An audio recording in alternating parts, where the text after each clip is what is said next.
Yesus.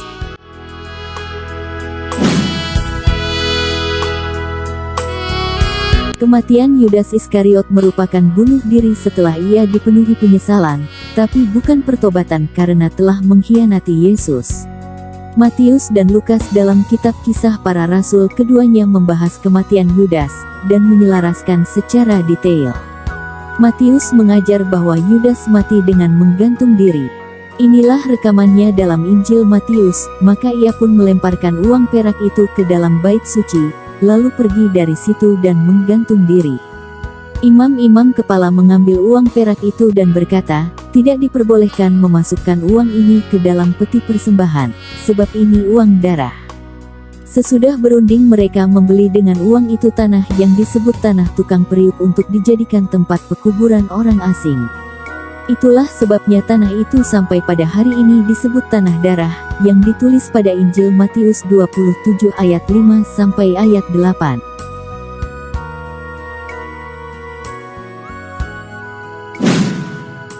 Rasul Filipus martir, tepat setelah 10 tahun kematian Rasul Yakobus, pada tahun 54 Masehi. Rasul Filipus dikatakan telah dihukum cambuk dan dilemparkan ke dalam penjara serta kemudian disalibkan di Hierapolis di Frigia.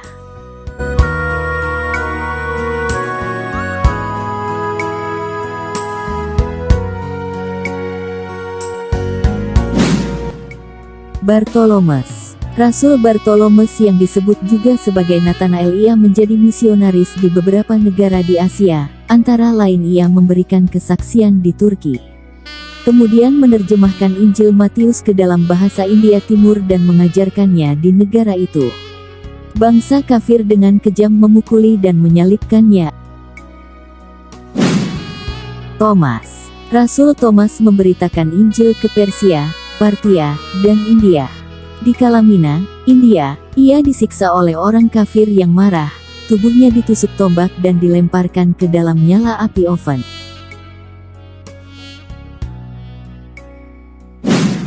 Matius. Rasul Matius menjadi martir, karena disiksa dan dibunuh dengan pedang di Ethiopia.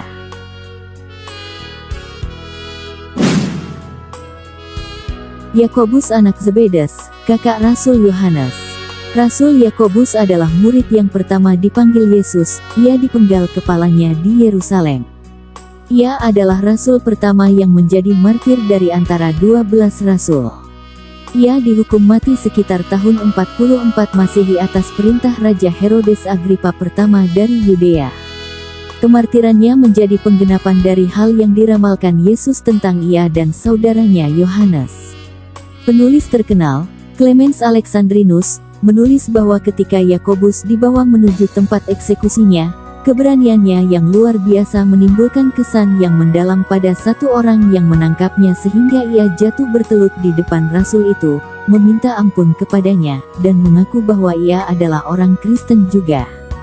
Ia berkata bahwa Yakobus jangan mati sendiri, akibatnya mereka berdua dipenggal kepalanya. Thaddeus alias Yudas saudara Yakobus. Ia disalibkan di Edesa, kota kuno Mesopotamia, sekitar tahun 72 Masehi, karena ia tidak bersedia untuk mengingkari Yesus. Simon orang Zelot. Simon orang Zelot menginjil di daerah Mauritania, Afrika, dan juga di Britania, di mana akhirnya dia disalib pada tahun 74 Masehi, karena ia tidak bersedia untuk mengingkari Yesus. Yohanes, murid yang dikasihi Yesus. Dikatakan ia ditangkap di Efesus dan dibawa ke Roma tempat ia dilemparkan ke dalam tempat penggorengan yang diisi minyak yang mendidih, tetapi tidak melukainya. Allah masih memakainya untuk menyelesaikan pelayanannya, dan Allah menunjukkan kekuasaannya. Akibatnya ia dilepaskan dan dibuang oleh Kaisar Domitian ke Pulau Patmos, tempat ia menulis kitab Wahyu. Setelah dilepaskan dari Patmos ia kembali ke Efesus, tempat ia meninggal sekitar tahun 98 Masehi. Ia satu-satunya rasul yang tidak mengalami kematian yang mengerikan. Rasul Andreas mati disalib seperti Petrus, tetapi dengan salib berbentuk X. Dia memberitakan Injil kepada banyak bangsa Asia dan menjadi martir di Edesa dengan disalibkan pada kayu salib berbentuk X, yang kemudian dikenal sebagai salib Santo Andreas. Sebelum meninggal, ia disiksa dengan hukum cambuk oleh 7 tentara dan diikat di salib. Dengan cara demikian mereka bisa memperpanjang masa sakit dan masa siksaannya. Seorang pengikut Andreas yang turut menyaksikan hukuman Andreas menceritakan perkataan yang telah diucapkan oleh Andreas sebelum meninggal dunia, ternyata keinginan dan cita-cita saya bisa terkabul, di mana saya bisa turut merasakan saat-saat disiksa dan disalib seperti Yesus. Bahkan pada saat ia disiksa pun tiada henti-hentinya ia berkhotbah terus. 2 hari sebelum ajalnya tiba, ia berkhotbah sambil dihukum cambuk. Yakobus, anak Alfas. Untuk membedakan dengan Yakobus anak Zebedes, saudara Yohanes ia disebut sebagai Yakobus anak Alfas. Yakobus dan Matius merupakan anak dari Alfas dan Maria. Ia dikenal sebagai Yakobus serta murid yang biasa-biasa saja. Dalam Injil Markus, ia disebut Yakobus muda atau Yakobus kecil. Hal itu disebabkan karena postur tubuhnya kecil, atau usianya yang lebih muda dari Yakobus anak Zebedes, saudara Yohanes. Sebelum menjadi murid Yesus, Yakobus anak Alfas bekerja sebagai seorang pemungut cukai, yang bertugas sebagai kolektor pajak, tanpa paksaan kepada rakyat maupun para pedagang. Tidak ada penjelasan yang akurat yang menunjukkan alasan Yesus memilih Yakobus anak Alfas sebagai salah satu muridnya. Yakobus anak Alfas adalah orang yang tidak pernah menonjolkan diri. Dari semua murid-muridnya, Yakobus anak Alfas, yang tidak pernah menggelisahkan Yesus. Ia tidak pernah kembali pada kebiasaan buruknya, ragu-ragu atau mempunyai salah pengertian. Alasan-alasan Yesus memilih Yakobus anak Alfas sebagai murid, mungkin karena ia sangat sederhana, tidak khawatir tentang apapun juga, tidak menonjolkan identitas pribadinya, mengutamakan karya Tuhan Allah di dunia. Ia bekerja dengan penuh pengabdian, kemanapun ia diutus ia melaksanakan tugasnya dengan baik. Mempertahankan iman tanpa mengharapkan penghormatan dari siapapun juga. Setelah Pentakosta, nama Yakobus anak Alfas tertulis dalam sejarah pemberitaan Injil dan perkembangan gereja Tuhan. Tetapi, tidak mencatat bagaimana ia melaksanakan tugas pelayanan tersebut.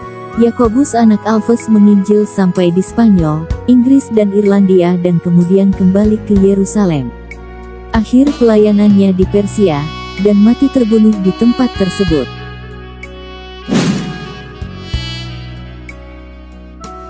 Rasul Petrus disalib dengan kepala di bawah.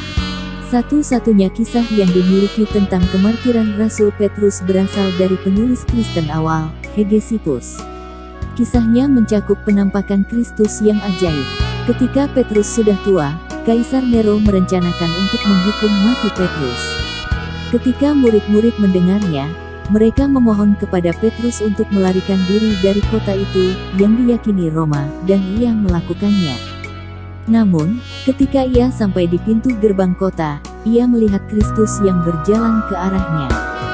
Petrus menjatuhkan diri berlutut dan berkata, "Tuhan, Engkau mau pergi kemana?" Kristus menjawab, "Saya datang untuk disalibkan lagi." Melaluinya, Petrus tahu ini waktu untuk menderita dan mati bagi Yesus dan memuliakan Allah. Yohanes 21, ayat yang ke-19. Jadi, ia kembali ke kota. Setelah ditangkap dan dibawa ke tempat kemartiran. Menurut Santo Jerome, ia meminta agar disalibkan dengan posisi terbalik karena ia memandang dirinya tidak layak untuk disalibkan dalam posisi yang sama dengan Tuhannya.